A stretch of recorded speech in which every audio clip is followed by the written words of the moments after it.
Okay, everybody, we are doing chapter 3. This is the end of chapter 3. So get your questions in now. info@ladiestalkshow.com. This is Leah Richeimer. We are going to start where everybody knows we're 61, right? Okay, page 61. And I'm going to read just for about 4 minutes or so. I don't know how long it is. I'm going to read a little bit of the book so that those of you who are, a lot of people say, oh, I've heard about your book, whatever. Now I'm going to read you things, and then we're going to take questions. Okay, so I'm going to read you the topic so you know what we're talking about.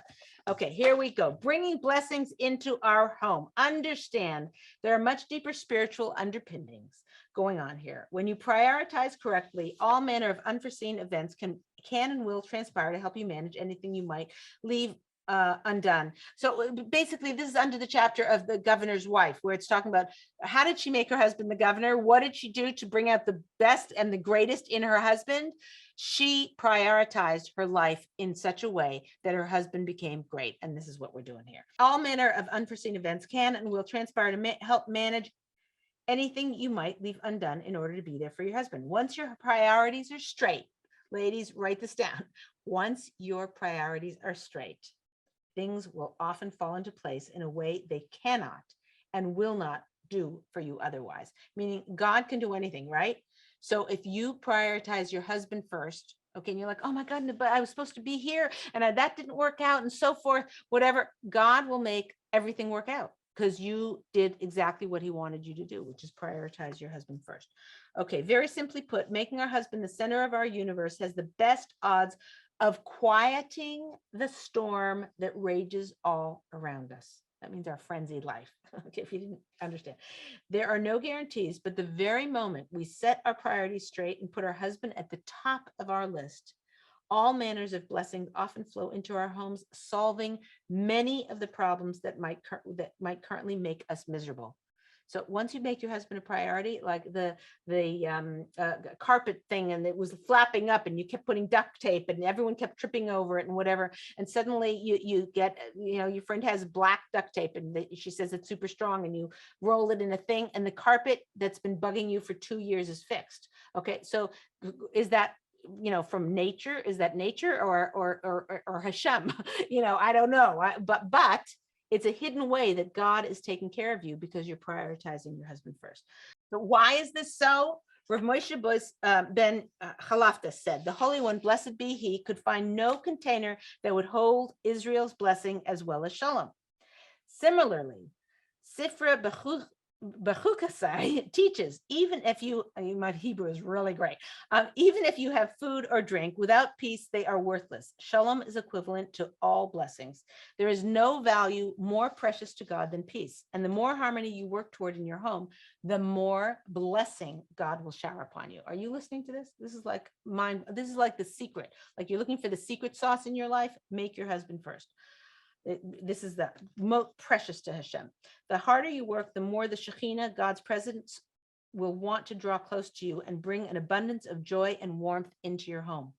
Obviously, things will still go wrong, but where there is peace, difficulties are naturally lessened because, as our sages tell us, there's more blessing from God. So yeah, if you go after Shalom and you go after priority, you're going to have more blessing in your life. Okay, fine. It all starts with one decision on your part. Can you everybody has to know this.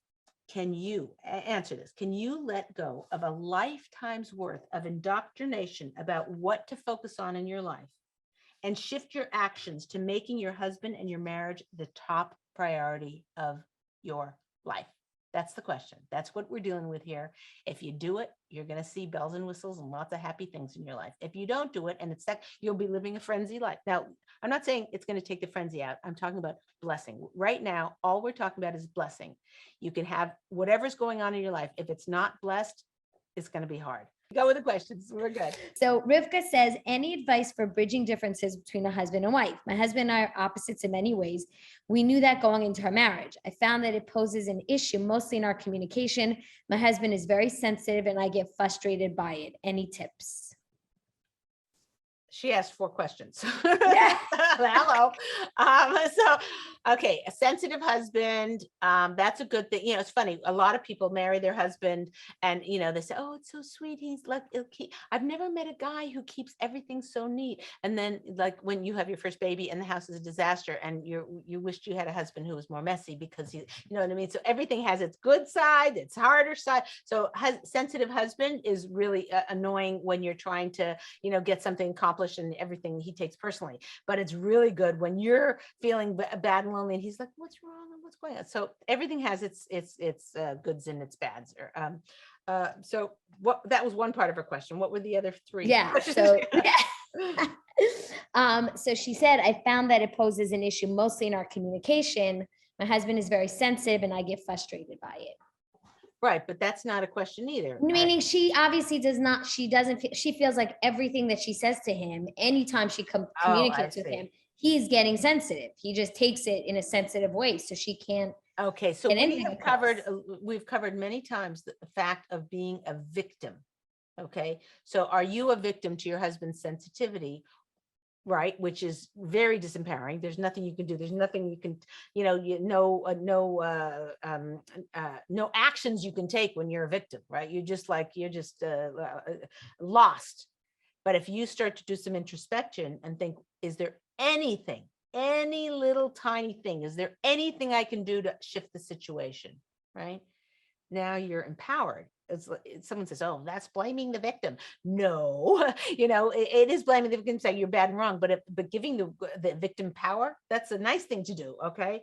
So how this works in terms of practical things is he's hypersensitive.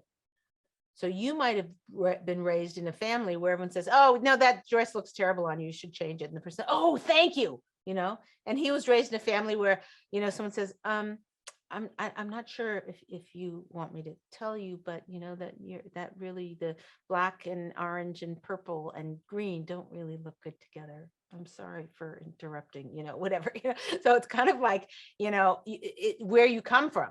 So you might have come from a harsher background and he comes from sensitive. So why would God do such a crazy thing? Why didn't God just give him a family that was hypersensitive, you a family of hypersensitive, and then you get married and everything's all rosy? No, God made it to bring out the best in you.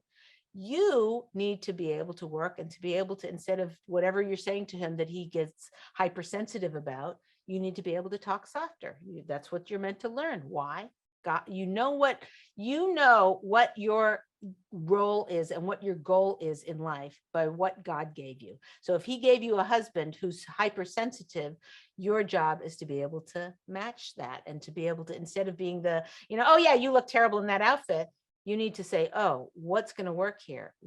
How do I need to grow myself to be more tactful, more kind, more soft, more, you know, and that's not your husband making you have to be a certain way, which wouldn't be horrible anyway, but it's God himself gave you the situation so that you will grow yourself to be more sensitive. And guess what? That's going to help you with your children. It's going to help you be a boss. It's going to help you be an employee. It's going to help you with your, you know, every aspect of your life. You're going to grow into a better person. So if you look at the situations that you're frustrated with and look at, where's the area I can grow? And that's a hero. That's like self-mastery. That's like being an extraordinary person above nature, which is emulating God himself, you know, which is just to try and grow yourself in to the best possible person you can. That's the challenge. Good luck. Really, really good luck. And we're with you and we support you. Okay, good. What's funny? What's a good luck? Yeah, good luck with that one, lady. I don't think I've ever seen that side of you. I like it. Okay. Okay, so this is from Lisa, who says, every time my husband says, I'm sorry, my reply is that saying I'm sorry makes it okay to repeat the same mistakes. He's constantly saying I'm sorry for the same exact reasons. And then she gives an example of what he's saying sorry about. He comes home late every day, says he'll be home at a certain time, and shows up hours after because of work. And then he says, I'm sorry. And he thinks that I'm sorry is going to solve the problem. I see. So the question is, when you say I'm sorry every single time and you're just repeating the same thing and you're not changing anything, does that sorry really count? And does she have to accept that sorry? Because he's not Right. doing, Okay. how does So she get it first of across to him? all, you should just know getting the sorry is already a madrega. Okay. Your husband's already deserves some, kudos for that. Okay. But the issue is about, sorry, is that when someone says sorry to you, we have a very strong source from Chazal. Our Masorah is when someone says sorry, you're meant to accept it. I mean, unless it's totally a fabricated lie, or it's manipulative, or there's something else deeper going on that is not good. But for the most part, we're always meant to accept somebody's apology. If you say you're sorry, you're sorry, you're sorry, and it's not accepted, there is the Indian, that you just let it go. You did what you were meant to do. So with your husband taking his sorries is the right thing to do in the moment. However, that does not mean that you can't go to him later and say, again, well fed, well rested, not in a fight, not stressful time where he's got a report due 2 days later that he's stressed out about. So taking care of those, getting in the right logistic life, making everything in the calmer manner. At that time, in the quiet time, when you're having a tender moment, you can say something like, I'm not quite sure what to do. Again, you're putting the problem in his lap. I'm really not quite sure what to do. Every night it's really hard for me. And I know when you say I'm going to be home at 6:30 really means 7. And even with that, sometimes you're at 7:20. And I really don't know what to do because I count on you coming home. I like to be, I like it when you're dependable, and it's hard for me. My father wasn't dependable. And so I felt like I married a man who was dependable. Now I feel like you can share yourself and your inner workings and your, the things that your trigger points and the things that are difficult for you, and bare your soul a little bit makes you feel you a little vulnerable, but at least it lets him walk into your world and see where you're coming from. And you say, I just don't know what to do. And then you say you're sorry. And I know you mean it. I know you say you're sorry because you're a good man and you want to be close to me and you don't want me to feel badly and you want to come back to equilibrium and harmony and to be welcomed home. But it's just happening every day. Can we come up with some kind of solution? And then maybe you brainstorm 10 different things, none of them work, and he's not able to keep them anyway. Then you can say to him, listen, I'll tell you what, anytime you're later than you say you're going to be, you got to put $5 or $10 or $20 in this pushka. And at least then I know that dress that I wanted, that's $200. I would never in a million years spend $200 on a dress, but I will earn it because, at least I'll be getting something. I go, oh, I hope, it's 7:20 and you're not home yet at 7:19. I'm like, oh, I hope he doesn't show up. I hope he doesn't show up.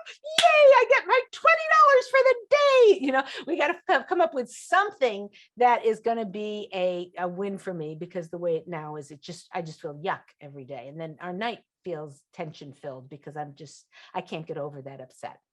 That's how to handle sorry and work it out with a deep conversation. Great question. Okay, next, sorry. Okay, so this one is from Lynn, who says, my parents are now in their 70s and always argue and pick on each other constantly.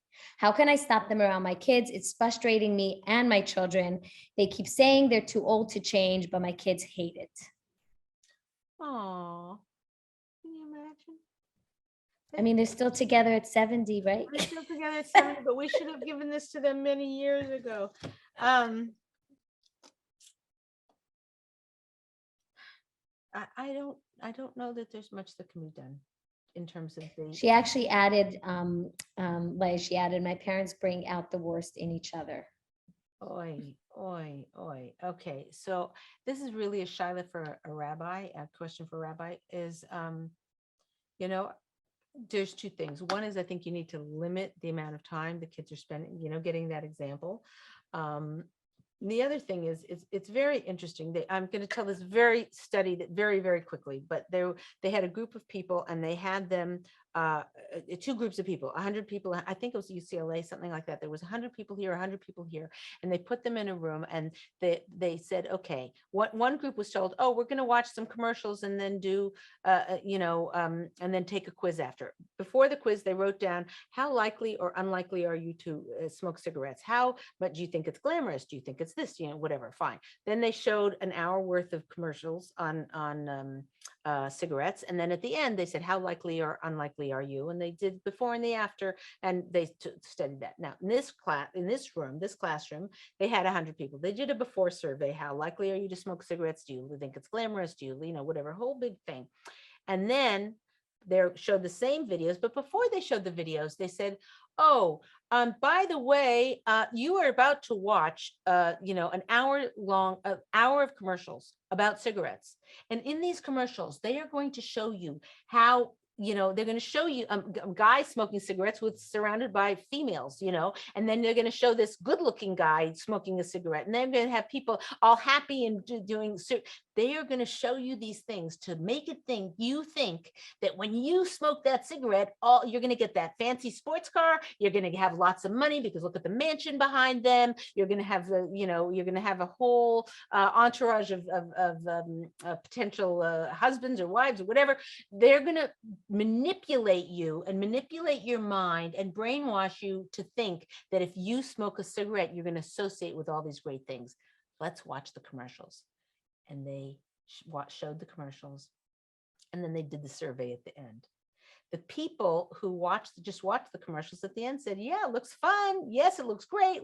The people who were pre-sold the problem and told this might happen, they all at the end were the biggest anti-smokers on the planet Earth. I will never touch a cigarette. I can't believe how they were trying to manipulate me. I can't believe So it turns out in education that forewarned is forearmed.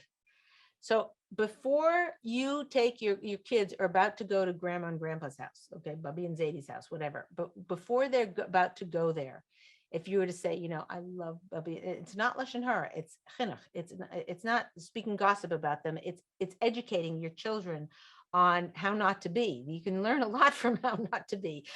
You can ask your rabbi, whether it's not kibbut av v'aim, but honoring your parents. But I'm pretty sure for this awkward kind of a situation, the rabbi might say, stay away, please God. I mean, God forbid.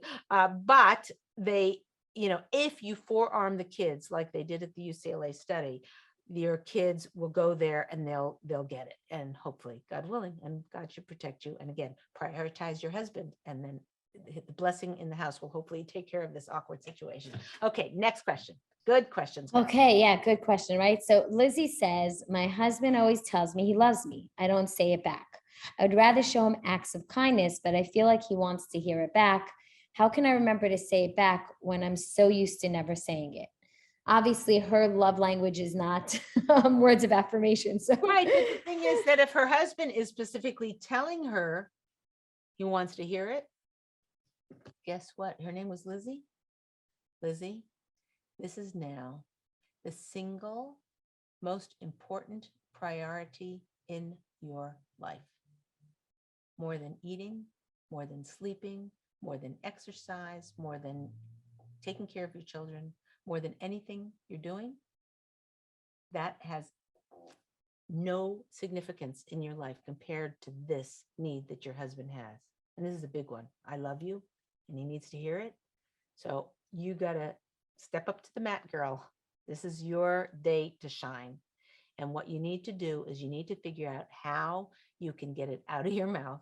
What stops you? What are the obstacles from it getting it out of your mouth? Was you never heard your parents say it? You need to do some introspection. Like what's holds you back from saying it?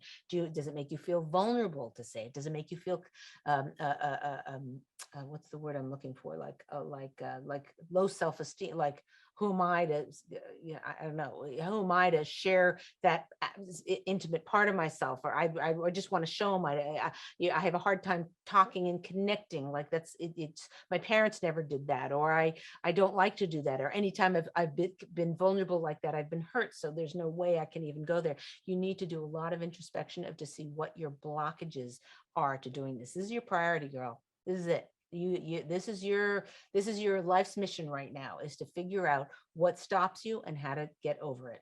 And if you need therapy to do that, if you need to, go see a clergy person, a rabbi, Rebbitzin, you talk to, if you have a good confidant who's really wise, because this is a hard thing to get over for yourself or to figure out for yourself.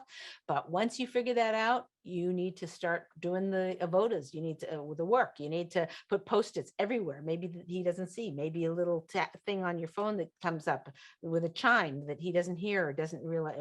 Definitely not with a chime, because then he'll know, that you were saying I love you because you got a got dinged. But it's okay for him to know that you have Post-it notes or that you are trying your best, because even though he might want to feel like you're doing it spontaneously and it's just coming naturally to you, you're working at it, and it's okay for him to know you're working at it, but you got to work on it. Good on you. I wish Hashem should bench you with this very, very important avoda, and he should help you and koyach in it and figure out what's blocking you and help you to do it well. Okay, next question, Sarita. Okay, so we have time for one more question. Yep. And then we have to do the try it at home.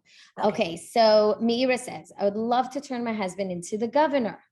I care so much for him and I do make him a priority, but I haven't felt like I'm really encouraging him to grow in any way.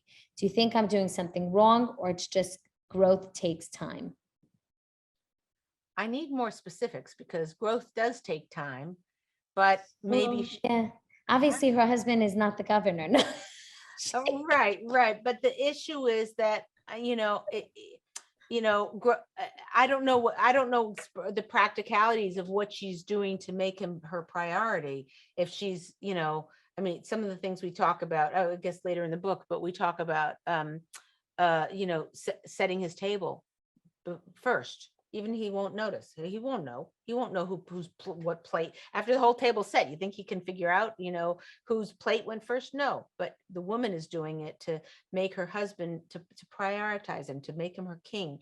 And this kind of avoda, this kind of work, brings it into a woman's heart in a very, very deep way, in a pleasurable way, eventually.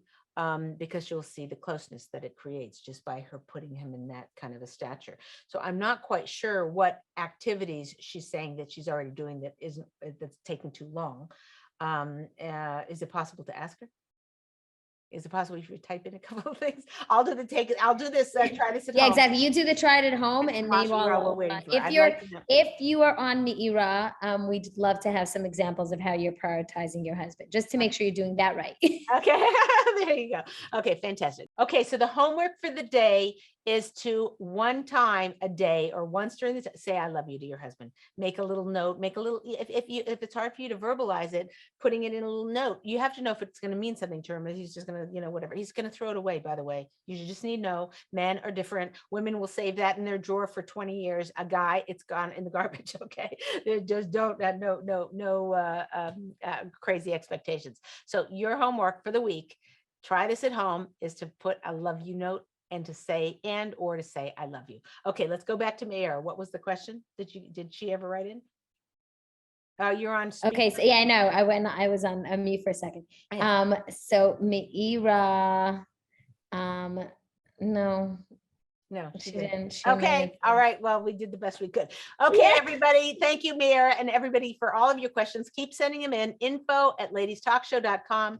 This is Leah Richeimer for the Ladies Talk Show. We'll see you next time.